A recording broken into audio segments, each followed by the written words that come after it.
Saudara-saudari semuanya, Shalom Alaikum. Peristilahan di dalam kehidupan manusia atau dalam bahasa manusia yang menggunakan organ tubuh itu cukup biasa. Contohnya menggunakan kata hati, umpamanya hatiku sedih sekali, aku mengingat engkau dalam hatiku, dan lain sebagainya. Ada banyak yang menggunakan organ tubuh untuk menggambarkan kehidupan dalam peristilahan sehari-hari. Contohnya kalau menggunakan hati, itu sebutan yang dikaitkan dengan kata hati dalam bahasa Indonesia sangat banyak. Kamu bisa menemukannya berpuluh-puluh istilah-istilah yang menggunakan kata hati. Namun sebenarnya saudara-saudari, kalau digunakan istilah hati yang dimaksudkan sebenarnya bukan organ hati di dalam diri manusia itu. Umpamanya, aku mengingat engkau dalam hatiku, ya bukan berarti diingat di sini di hati, bukan begitu maksudnya. Tapi hati di situ artinya adalah keseluruhan diriku, pribadiku, jiwa dan ragaku, keutuhan seluruh aku yang digambarkan dengan kata hati. Bukan secuil barang kecil yang ada dalam rongga perut, bukan itu. Tapi diriku yang seutuhnya kalau menggunakan kata itu. Itulah kenapa ketika gereja Katolik menggunakan istilah hati Yesus, itu yang dimasukkan juga saudara-saudari. Karena hari ini gereja Katolik seluruh dunia merayakan hari raya hati Yesus yang Maha Kudus, atau hati kudus Yesus. Lengkapnya hati Yesus yang Maha Kudus. Bukan berarti kalau kita berdoa kepada hati Yesus berarti bukan hanya berdoa kepada secuil organ itu, bukan itu maksudnya. Tapi maksudnya adalah pribadi seluruhnya dari Yesus Kristus Tuhan kita. Hanya aspek hati mau menggambarkan bahwa di dalam diri beliau itu tercakup seluruh yang ada. Karena apa? Hati Yesus telah terbuka pada saat di kayu salib. Ada prajurit yang menombak dirinya, kemudian terbukalah badannya, keluar dari dalam tubuhnya air dan darah. Jadi hatinya adalah hati yang terbuka. Kalau kita mengingat hati Yesus yang Maha Kudus, dan juga devosi-devosi hati kudus Yesus selalu hampir dikaitkan dengan hari Jumat. Umpamanya misa Jumat pertama itu kaitannya dengan devosi hati kudus Yesus. Jadi misa Jumat pertama kaitannya dengan devosi hati Yesus yang Maha Kudus. Kenapa Jumat pertama dan kenapa yang dipilih Jumat? Kok tidak hari Minggu, tidak hari Sabtu? Kenapa Jumat? Karena Jumat hari wafatnya Yesus Kristus. Karena Jumat itu menggambarkan penderitaan sengsara wafat Kristus yang disalibkan, yang telah digambarkan tadi, ketika hatinya terbuka, kemudian menampung segala yang ada dan dari keluar darinya apa yang perlu untuk keselamatan kita. Saudara-saudari, maka kalau hari ini kita merayakan hati Yesus yang Maha Kudus, itu merayakan diri pribadi Yesus yang terbuka, yang di dalam hati itu termuat seluruhnya tanpa kecuali. Yang di dalam dirinya termuat segalanya tanpa kecuali, termasuk kelemahan-kelemahan, dosa-dosa kita ditampung dalam hati yang maha luas yang sudah terbuka untuk manusia itu. Ini yang digambarkan dengan devosi kepada hati Yesus yang Maha Kudus. Maka kalau hari ini kita merayakan perayaan itu, kita diminta untuk mengimitasi atau mencontoh hati seperti itu. Hati yang terbuka dan luas seluas-luasnya. Luas melebihi dunia karena seluruh dunia bisa tertampung dalam hati itu. Tidak seperti hati kita yang seringkali tertutup, bahkan sempit sekali. Ruang-ruangnya tidak longgar. Hati kita ini ruang-ruangnya tidak longgar. Maksudnya apa?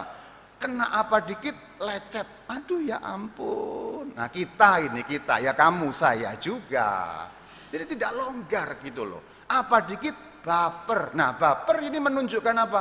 Hati yang sempit, hati yang tidak terbuka, hati yang tidak luas. Maka kalau hari ini kita merayakan hati Yesus yang Maha Kudus, aspeknya ada banyak, termasuk aspek yang diceritakan dalam Injil tadi. Tapi yang pertama aspeknya adalah keluasan hati yang luar biasa. Bahkan seluruh dunia tertampung dalam hatinya. termasuk segala kejahatan, segala keburukan, segala tingkah laku kita yang memalukan, segala tingkah laku kita yang jahat dan buruk itu ditampung masuk seluruhnya tanpa kecuali dan diubah menjadi sumber keselamatan bagi kita. Jadi keluasan hati yang pertama kita pelajari. Maka kalau hari ini mau mengimitasi Tuhan Yesus dengan hatinya yang maha kudus, mari kita belajar untuk memiliki hati yang lebih luas daripada biasanya. Sebab hati yang lebih luas daripada biasanya, hati yang terbuka daripada biasanya, ini berarti menunjukkan bagaimana kita akan beralih dari kekecilan iman atau kanak-kanak iman menuju pada remaja iman atau bahkan mungkin nanti dewasa di dalam iman. Kalau kamu dikit-dikit marah, ini ada hubungannya dengan iman juga nanti sebenarnya. Karena orang yang lebih beriman hatinya luas, tidak gampang baper contohnya. Kalaupun lecet dikit terus move on, cepat move on. Ini bukan hanya soal psikologi loh saudara-saudari. Bukan hanya soal mental, bukan. Ini ada hubungannya dengan spiritual kerohanian kita. Orang yang kurang beriman, kurang cepat move on. Orang yang kurang beriman, gampang baperan. Diomongin dikit, nangisnya 3 tahun, nggak berhenti-berhenti. Setiap dari kita terluka tentu saja. Dunia ini bukan tempat yang steril. Tempat yang steril akhirat tentu saja dan kuburan. Kalau kamu sudah di kuburan nggak ada yang melukai hatimu lagi gitu ya. Selama kita belum berada di kuburan, selama belum ada lagu Tuhan berikanlah istirahat yang dinyanyikan untuk kita, selalu ada potensi hati yang terluka bukan? Oleh siapapun. Oleh siapapun. Selama belum ada lagu Tuhan berikanlah istirahat, maka lagunya Tuhan berikanlah istirahat. Karena kalau udah dut ya memang istirahat, nggak ada baper memang nggak ada, patah hati ya nggak ada juga, mana ada mayit kok patah hati, nggak ada. Makanya istirahat dari segala macam itu, nggak perlu move on juga. Selama kita belum Tuhan berikanlah istirahat, selalu ada potensi-potensi tergores, terluka, bahkan mungkin yang agak dalam atau yang lecet-lecet kecil terjadi dalam hidup kita. Seringkali bukan oleh orang lain, seringkali bukan oleh orang yang jauh di sana, tapi meskipun potensi itu sekarang menjadi lebih mungkin daripada zaman dulu.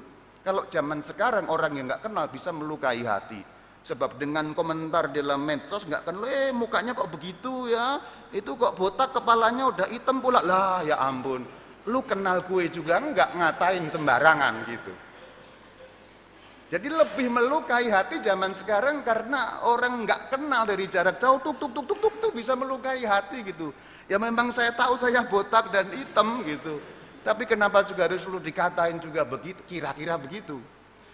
Tapi kalau hati saya agak luas-luas dikit, jadi hal seperti itu tidak lagi juga membuat lecet-lecet yang terlalu penting untuk hidup saya. Maka saudara-saudari, pelajaran pertama dari hati Yesus yang Maha Kudus, nomor 1 kita mohon hati yang lebih luas daripada biasanya.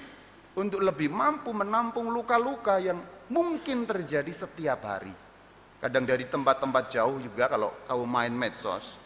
Dan kalau anak-anak muda main medsos itu lebih gampang hatimu terluka loh sebenarnya loh. Maka sering-sering detox medsos biar nggak gampang terluka. Oke, ini soal lain ya.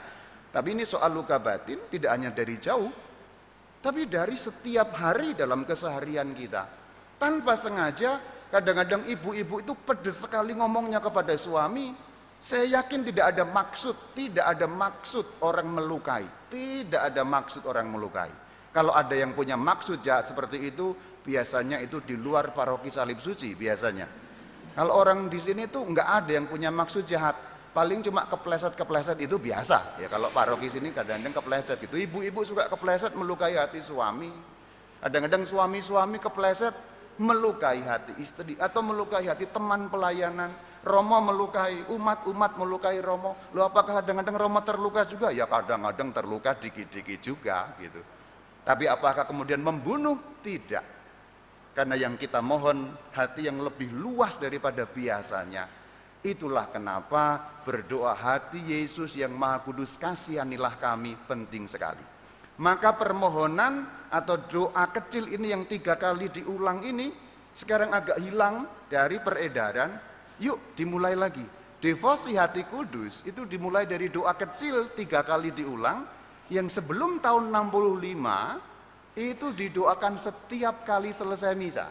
Ini pasti kamu sudah lupa karena sejak tahun 60-an kemudian orang lupa. Yuk diaktifkan kembali. Kalau yang menjadi pelayan liturgi, apal.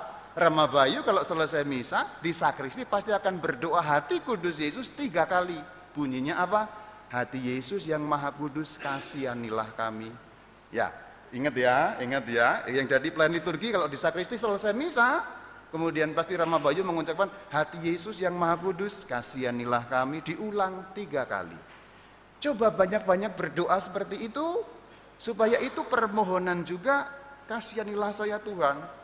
Hati saya yang sering tidak luas itu, tolong diperluas seperti hatimu yang maha kudus. Jadi bagian dari devosi kecil, kalau yang kecil-kecil aja, setiap selesai misa berdoalah doa hati Yesus yang maha kudus. Rumusnya sangat singkat, nggak perlu buku, hanya cukup diingat-ingat. Hati Yesus yang maha kudus, kasihanilah kami. Hati Yesus yang maha kudus, kasihanilah kami. Hati Yesus yang maha kudus, kasihanilah kami. Saat-saat hatimu sesak, doa ini juga sangat bermanfaat.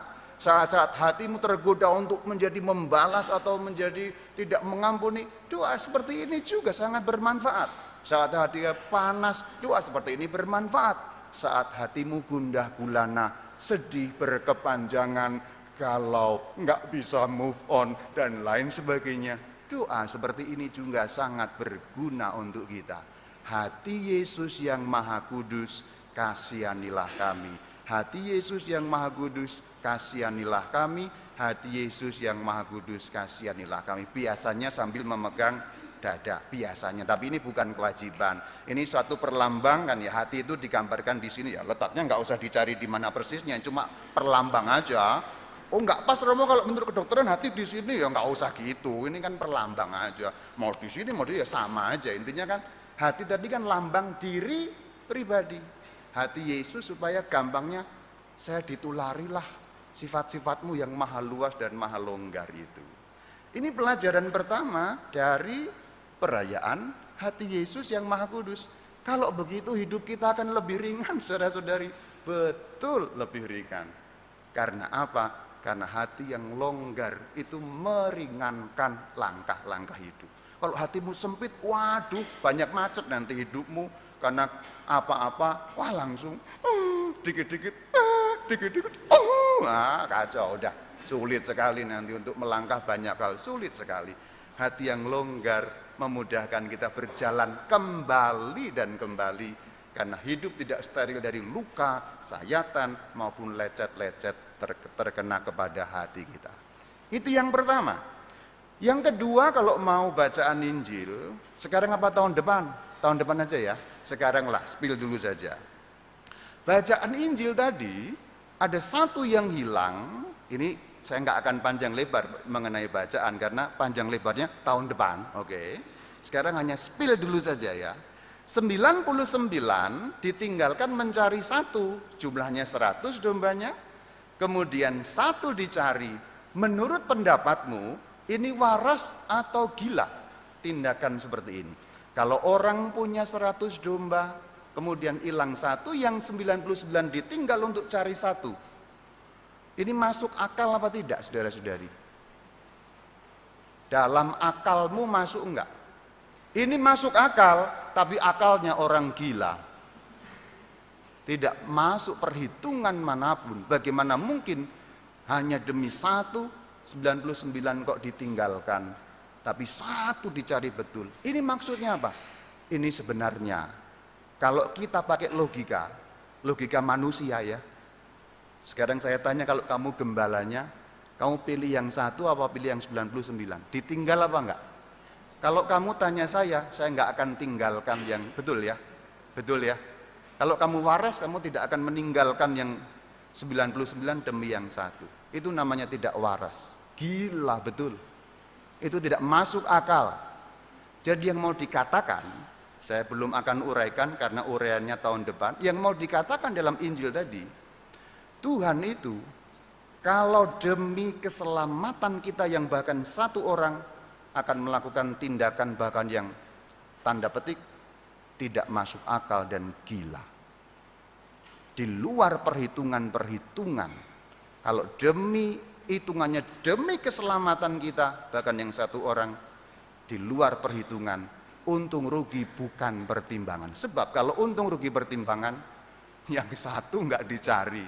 Karena masih punya 99, satu modar ya sudah, cuma satu.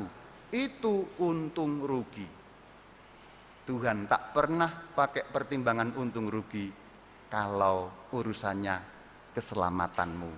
Tuhan tak pakai pertimbangan ini untung apa rugi ya, kalau urusannya keselamatanmu satu demi satu.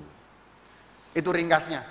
Lengkapnya tahun depan masih ada perayaan Hari Raya Hati Yesus yang Maha Kudus. Saya uraikan termasuk pada penerapannya seperti apa. Untuk hari ini demikian. Semoga kita diluaskan hatinya supaya hidup melangkah jauh lebih ringan di dalam menyongsong masa depan yang disediakan Tuhan. Shalom alaikum.